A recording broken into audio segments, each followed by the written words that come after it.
I didn't expect quarantine to have such a big impact on me. But there I was, 6 months later, struggling to get out of bed for the third time that week. I definitely wasn't prepared for the social isolation that the stay-at-home orders caused, and at times, it felt like I was falling into an inescapable routine that made each passing day blend into one. When you're in a situation like this, you tend to forget what really matters. In the depths of my depression, I had moments where I felt like absolutely nothing in my life was going right, that I was the most unlucky person on the planet.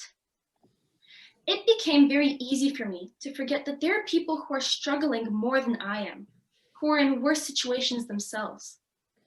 Today, I want to talk about acknowledging privilege and how helping others can ultimately help us all. So let's put it to Rotary's four-way test. First off, is it the truth?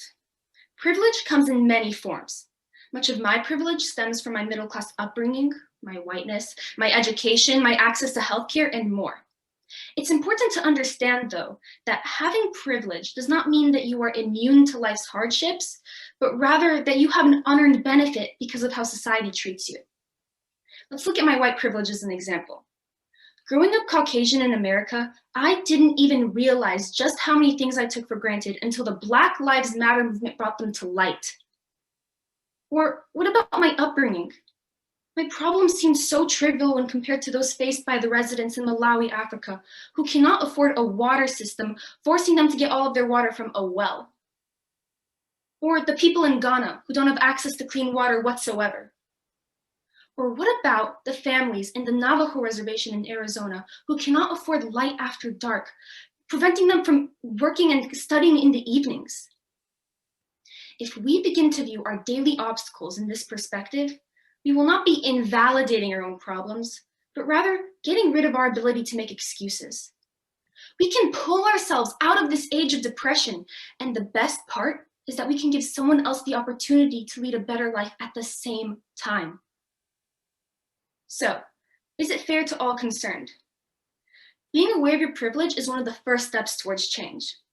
As said by Christine Emba, editor for In Theory magazine, without confronting what exists, there's no chance at leveling the field.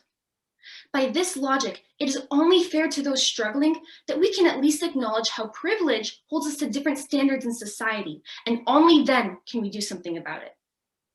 This is one of the pillars of what makes Rotary so great. Rotary recognizes privilege, and where privilege is absent, they provide opportunity. That leads me to my next question. Will it build better goodwill and friendships for all?